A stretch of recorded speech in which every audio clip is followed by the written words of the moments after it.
ERP। देखिए आवश्यक धार्मिक आचरण। देखिए ये एक फॉर्मूला है।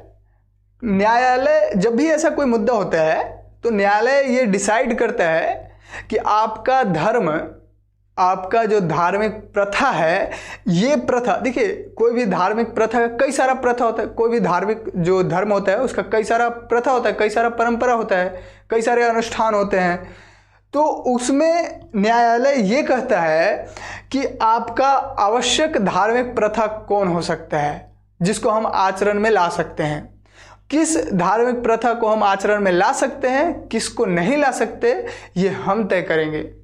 और इसके लिए एक फार्मूला तैयार किया, आवश्यक धार्मिक प्रथा आचरण ERP के तहत। इसको कहते हैं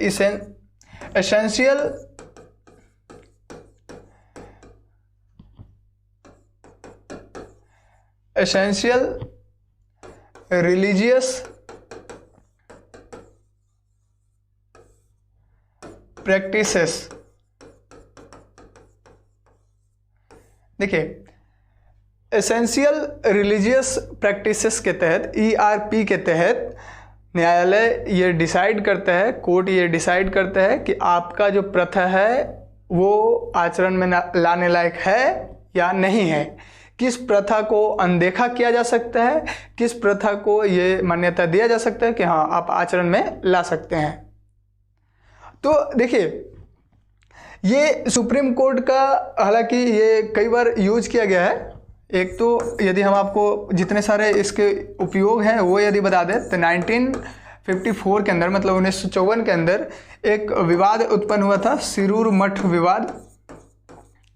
सिरूर मठ ये भी विवाद जो है कर्नाटक के अंदर ही हुआ था। तो कर्नाटक का न्यायालय ही इस विवाद को मतलब सुलझाया था। इसमें हुआ क्या था, नाबालिग जो बच्चा था, 16 वर्ष का एक बच्चा था जिसको सन्यासी बनना था, मंदिर का पुजारी बनना था।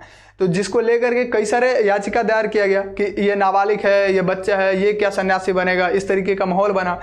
तो कोर्ट ने डिसाइड किया कि हम किसी को रोक नहीं सकते, चाहे वो बच्चा हो चाहे कोई हो, हम उसको रोक नहीं सकते, वो सन्यासी बन सकता है, वो उसका अपना अधिकार है, हम नहीं रोक सकते। ठीक है, तो ये इस तरीके से बताया 1954 के अंदर। फिर 2004 के अंदर, 2004 में आनंद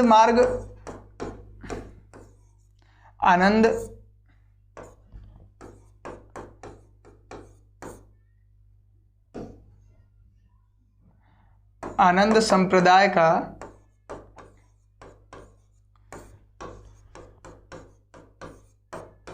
आनंद संप्रदाय मार्ग पर जो तांडव नृत्य होता था, तांडव नृत्य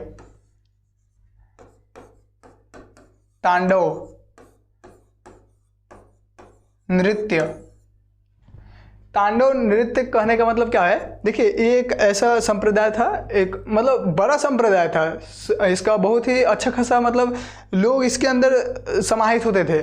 इनका संप्रदाय था तांडव नृत्य करना रोडों के ऊपर, मतलब सड़क के ऊपर, मार्ग के ऊपर।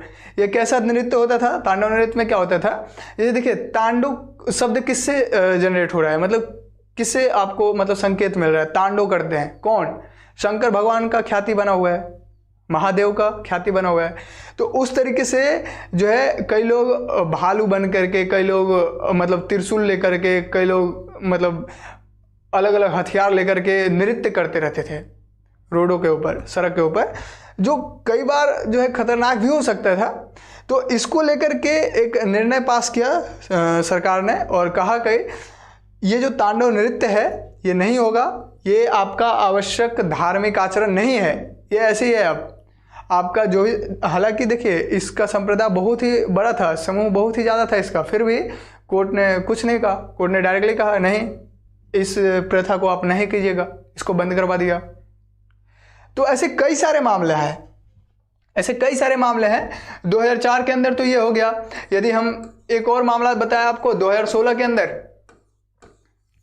ठीक है, तो 2016 के अंदर एक और मामला हुआ जिसमें यह बताया गया कि जो सशस्त्र, देखिए सशस्त्र बल होते हैं, यानी देखिए इस 2016 के अंदर एक मतलब मुद्दा बना था जिसमें एक मुस्लिम एयरमैन था वायुसेना के अंदर, एयरमैन जो मतलब काम करते थे वायुसेना के अंदर, उसमें जो है वो मुस्लिम थे और उन्होंने दाढ़ी बढ़ा रखा था। ठीक है, तो दाढ़ी बढ़ा रखा था, इसलिए सरकार ने जो वहाँ का जो नियम कानून चलता है, जो नियम चलता है मतलब जो सशस्त्र बल का जो विनियम है,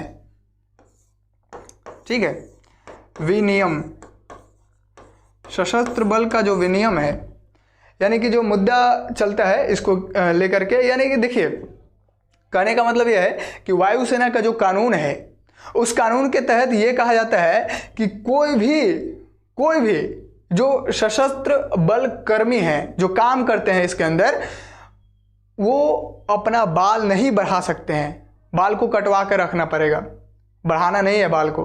ठीक है, लेकिन इसमें भी क्या बताया, इसमें भी इस नियम में क्या बताया गया है, सशस्त्र बल विनियम 1964, ये 1964 में ये नियम बनाया गया था।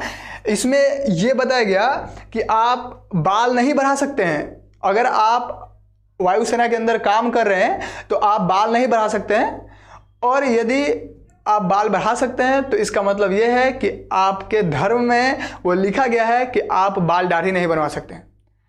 तो ऐसा इस्लाम धर्म में तो लिखा हुआ है नहीं, कहीं नहीं है, तो नहीं है तो आप दाढ़ी कटवाइए, नहीं तो सेवा से मुक्त होइए, यानी आप अपना जॉब छोड़िए, कहने का मतलब ये है।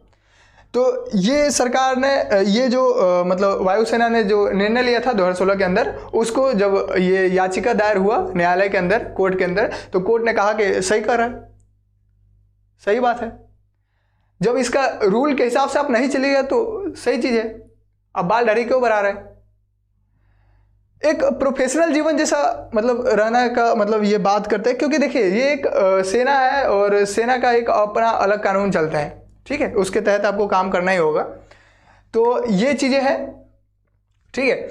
और भी कई सारे मुद्दे हैं। 2016 के अंदर ही एक और मुद्दा हुआ जिसको कहते हैं, देखिए नेक्स्ट पे लेते हैं, 2016 के अंदर ही एक और मुद्दा बना जिसको कहते हैं आमना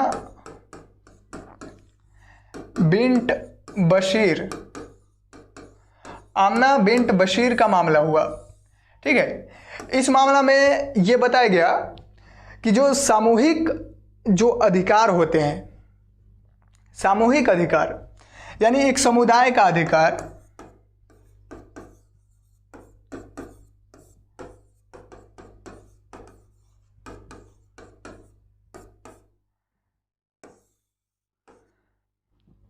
देखिए जो सामूहिक अधिकार होता है, इस मामले में आमना बिन्ट मतलब आमना बिन्ट जो बशीर मामला है, ये जनरली आदमी का नाम है। हालांकि इसमें देखिए एक मिनट और एक चीज़ और, 2018 के अंदर एक और मुद्दा आया जिसको कहते हैं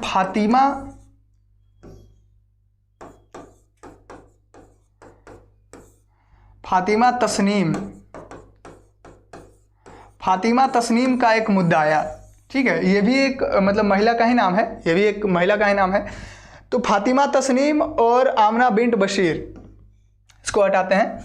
फातिमा तस्नीम में ये बताया गया कि सामूहिक अधिकार जो है, यानी देखिए वो जो आमना बिन्ट बशीर की बात कर रहे थे उसका नहीं, इसका है फातिमा तस्नीम का। इसमें क्या बताया गया कि सामूहिक अधिकार जो है वो व्यक्तिगत अधिकार से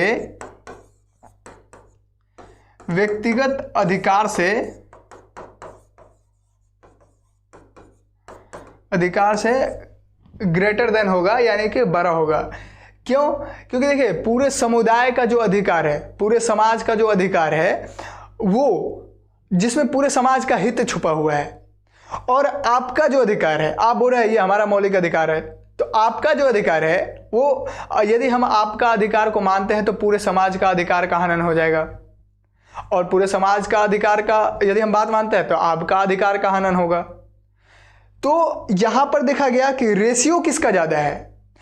इस पूरे समाज में कई सारे लोग हैं, क्योंकि हमारा देश लोकतांत्रिक है, लोगों को जो है लोगों के लिए, यानी कि एक ऐसा व्यवस्था बनाया गया है जो लोगों को सुरक्षित रख सके, लोगों के अधिकारों को सुरक्षित रख सके। तो सामूहिक अधिकार कहने का मतलब पूरे समुदाय का अधिकार, तो उसमें कई सारे लोग हैं, तो कई सारे लोगों को अधिकार को बचाने के लिए एक अधिकार को यदि हनन भी किया जाना चाहिए तो कर सकते हैं। ये न्यायालय का ये आदेश था 2018 के अंदर फातिमा तस्नीम के मुद्दे पर। ठीक है, आमना बिन्ट बशीर के मुद्दे पर 2016 के अंदर है आमना बिन्ट बशीर और वर्सेस यहाँ केरल कर सकते हैं। केरल की सरकार ने यहाँ भी जो फातिमा तस्नीम का जो था, इसके साथ भी केरल की सरकार का ही मतलब मुद्दा था, तो केरल का सरकार का ही मुद्दा यहाँ भी था। तो इसमें हम देख सकते हैं कि आमना बिन्ट बशीर वर्सेस केरल का जो न्यायालय था, यहाँ भी केरल का न्यायालय, यहाँ भी केरल का न्यायालय, इन्होंने कहा, जो केरल का जो कोर्ट था उसने कहा कि आप जो है यहाँ पर हिजाब पहन सकते हैं, हिजाब पहनने का अधिकार ERP के तहत सही ठहराया। ERP जो हमने बताया था, एसेंशियल रिलीजियस प्रैक्टिसेस, यानी आवश्यक धार्मिक जो आचरण है, यहाँ पर आप हिजाब पहन सकते हैं। आमना बिन्ट बशीर वाले मामले में न्यायालय ने कहा कि आप हिजाब को पहन सकते हैं। देखिए, कई सारा मामला होता क्या है कि कंडीशन के आधार पर उसका जो है निर्णय बदल जाता है। कई सारी ऐसी चीज़ें होती है जो कंडीशन के आधार पर, परिस्थितियों को देखते हुए वहाँ का निर्णय बदलता रहता है, चेंजिंग होते रहता है, और ये होना भी चाहिए। अगर चेंज ना हो, एक ही निर्णय को लेकर के बैठा रहे, तो फिर उसमें विकासशील वाला तो कोई मुद्दा बनेगा ही नहीं, फिर विकास होगा ही नहीं। एक ही मुद्दे को लेकर के बैठे हुए, एक ही निर्णय को लेकर के बैठे हुए, हमेशा चेंजिंग होते रहना चाहिए, कुछ ना कुछ। देखिए, कंडीशन यदि जस्ट वैसा ही है तब तो चेंजिंग होने का कोई मतलब नहीं बनता। यदि उसमें कंडीशन में कुछ चेंजिंग है, यदि जो हमने निर्णय लिया उसमें कुछ गलतियां हैं, तो उसको सुधार करके नया निर्णय तो लेना ही पड़ेगा। तो ये चीज़ें बनती हैं, और इसमें ये न्यायालय भी यही कर रहा है, कोर्ट भी यही कर रहा है। तो ये सारा मामला है जो अभी तक के कोर्ट का जो मामला है, ये सारा दिया गया है।